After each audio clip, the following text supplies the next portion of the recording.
they said the Shield was dead. They said those three men went their separate ways and that chapter was closed forever. But familiar history has a funny way of reopening doors that were never properly shut. And right now, with Roman Reigns standing alone in Tampa against the most dangerous man his own bloodline ever produced, the door is creaking open again. What happens next could either be the greatest moment in WWE's 2026 or the greatest missed opportunity in wrestling history. This is Wrestling Streams. No filler.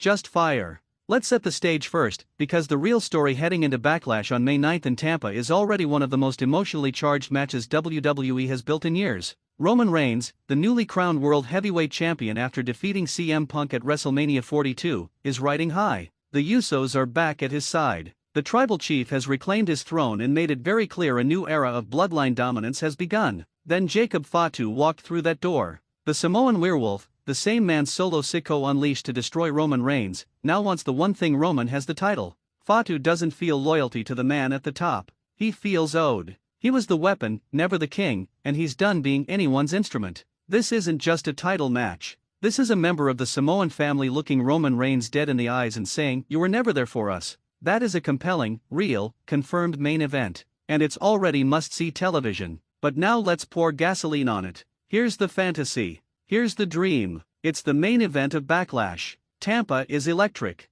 Roman Reigns and Jacob Fatu are deep into a war that has already shaken the arena to its foundation. The Usos have been neutralized, taken out by Fatu earlier in the night in a brutal display that sent a message louder than any microphone could carry. Roman is alone. And Jacob Fatu, fueled by everything Solo Sikoa poured into him, everything he was promised and never received, is about to close the chapter on the Tribal Chief's reign. Fatu hits the moonsault. The referee's hand hits the mat. 1, 2, the lights cut out. The arena goes dead silent. Then the sound hits. That slow, methodical, unglamorous entrance music that belongs to a man who doesn't need pyro, doesn't need a spotlight, doesn't need an introduction. A silhouette stands at the top of the ramp. Built like a street fighter. Hoodie up.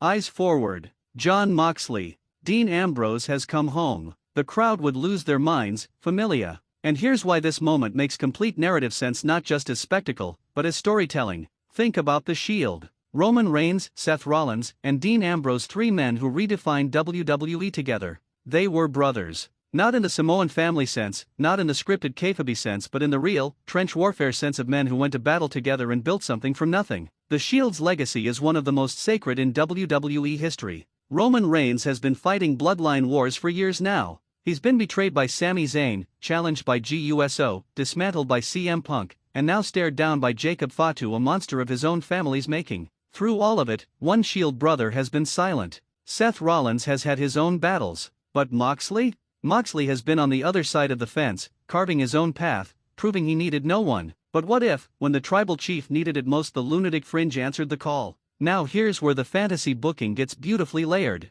Moxley doesn't come out as a savior draped in nostalgia. That's not who Jon Moxley is. He comes out because Jacob Fatu represents something Moxley recognizes: a man built as a weapon by someone else, weaponized chaos with no leash. Moxley has been that man. He was WWE's uncontrollable asset for years. He knows what that path leads to. And maybe, in this dream scenario, that's the motivation: not loyalty to Roman, but a refusal to let Fatu's story end the way Moxley's almost did. The confrontation between Moxley and Fatu in this fantasy would be a collision of two of the most physically terrifying men in wrestling today. Fatu is a generational freak athlete. Moxley is a man who has never once in his career taken the safe road. That interaction alone, even just the stare down, would be worth the price of admission. Roman uses the distraction. Spear. 1, 2, 3. But the segment doesn't end there. Roman turns around, and he's face to face with Moxley. The Tampa crowd is holding its breath. Do they embrace? Do they clash? Does Roman try to make Moxley acknowledge him, only for Moxley to stare back with that hollow, unbothered look that says, "I don't acknowledge anyone"? The storytelling possibilities here are endless.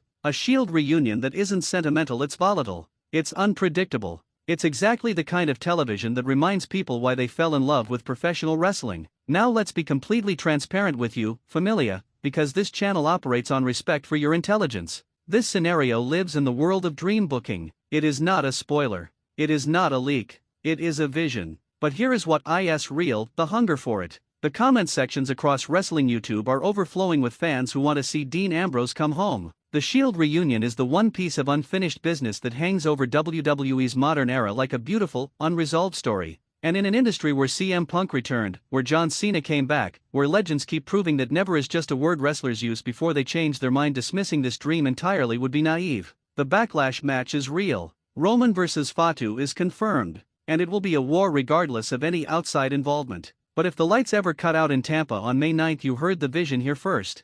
Familia, that's the dream. That's the fire. Drop in the comments right now, do you want to see Moxley walk back into a WWE arena? Would a Shield reunion still hit the same in 2026? And if Moxley did return, would you want him as Roman's ally, his rival, or something entirely in between? Hit that like button, subscribe to Wrestling Streams for more content with no filler and nothing but fire, and we will see you in the next one. The Tribal Chief may stand alone tonight, but the question is, for how long?